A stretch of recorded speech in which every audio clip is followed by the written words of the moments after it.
war happening right now inside the Labour government. No, not the one about junior doctors. A different one.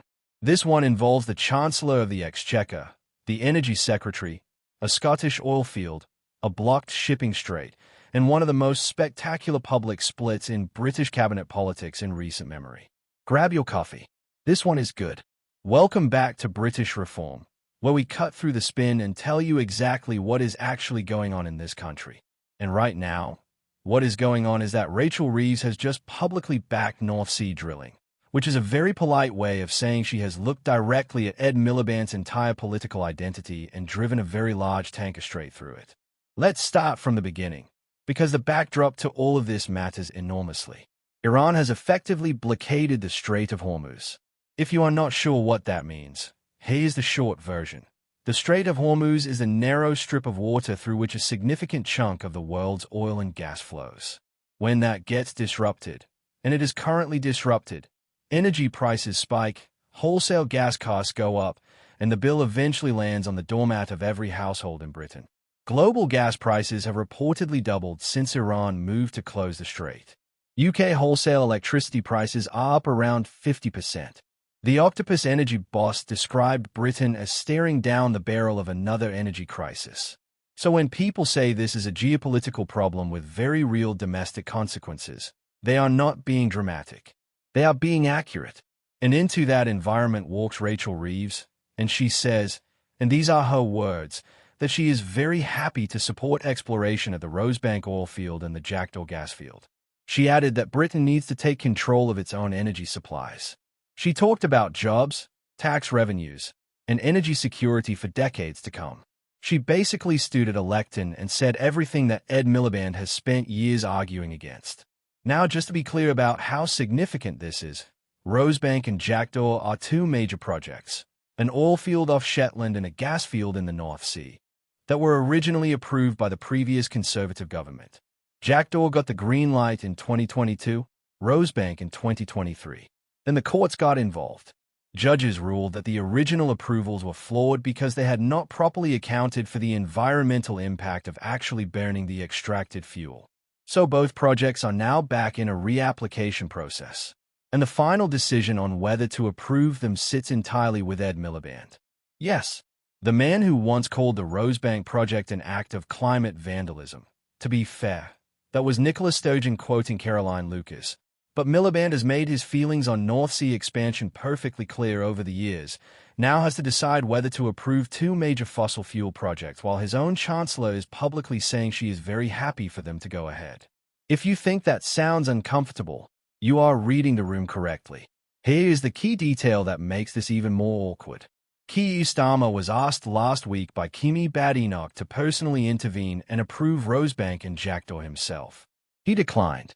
He said the matter legally sat with Miliband, which is technically true, but it is also the political equivalent of handing someone a live grenade and saying, "Good luck, it's your department." Starmer is keeping his distance while Reeves is publicly applying maximum pressure. Miliband is being squeezed from every direction, by his own Chancellor, by the Scottish Labour leader, by the SNP, by industry, by Donald Trump. During his state visit, reportedly told Starmer that North Sea oil was phenomenal and urged Britain to start drilling, and now by the geopolitical consequences of a Middle East conflict that nobody in the Labour leadership saw coming quite so fast.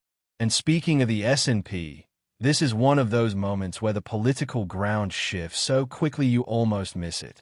Scottish First Minister John Swinney has done something remarkable. He has essentially abandoned the SNP's long-standing opposition to new North Sea drilling. He acknowledged that the blockade of the Strait of Hormuz had changed the balance of the arguments around domestic energy production. He said both Jackdaw and Rosebank should receive approval.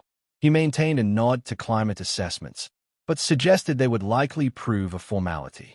This is the SNP, a party whose previous leaders aligned themselves with environmental activists who called Rosebank one of the worst environmental decisions in living memory. And now even they are saying, drill. When the SNP and the Chancellor of the Exchequer are singing from the same hymn sheet on North Sea oil, that is not a small political shift. That is tectonic. So why does any of this matter beyond the Westminster bubble? Because this is not abstract. This is about your energy bill. This is about whether Britain goes further into dependence on expensive liquefied natural gas shipped from the other side of the world in conditions of increasing global instability, or whether it develops the resources it already has sitting in its own waters. Energy executives have been warning for months, some for years, that Labour's policies, including the windfall tax and the uncertainty over new licenses, have been accelerating an exodus of companies from the North Sea. Apache, ExxonMobil, and others have been pulling out. The chairman of NAO's Energy warned that Reeves could face a bill of up to £11 billion from Ed Miliband's North Sea shutdown, not because of some far future consequence, but because when companies are pushed out early, they decommission platforms early, and they can claim around a quarter of those decommissioning costs back from the Treasury. The taxpayer picks up the tab for an industry that was driven away before its time. That is the real cost of getting energy policy wrong. It is not some abstract figure in a policy document. It is billions of pounds that could have been tax revenue, thousands of jobs that could have been preserved, and an energy supply that could have reduced Britain's vulnerability to exactly the kind of global shock we are currently living through. And yet, until very recently, the government position was essentially, the North Sea is declining anyway, net zero is the future, new licenses are off the table. That was the line. And you can make an honest intellectual argument for that position. Renewables are the long-term answer. Oil and gas prices are set globally. Domestic production does not automatically mean lower bills for consumers. These are legitimate points, but they rather fall apart when the Middle East catches fire and wholesale gas prices double in a matter of weeks. Theory hits reality, and reality wins every time. What we are watching now is the Labour government in real time trying to rewrite a policy position they painted themselves into during a period of relative energy stability, while pretending they are not doing that. Reeves says she's very happy to back the projects. Starmer says it is Miliband's call. Miliband says nothing publicly, which speaks volumes. The SNP flips. Scottish Labour says there is work to do. Everyone is adjusting their positions simultaneously while insisting nothing has fundamentally changed. The decision now rests with Ed Miliband, a man who has built his entire political identity around the green transition, who has championed net zero with genuine conviction, who now faces the choice between his principles and the political reality that his Chancellor, his Prime Minister, his Scottish counterparts, industry, and a Middle East war are all pointing in the same direction.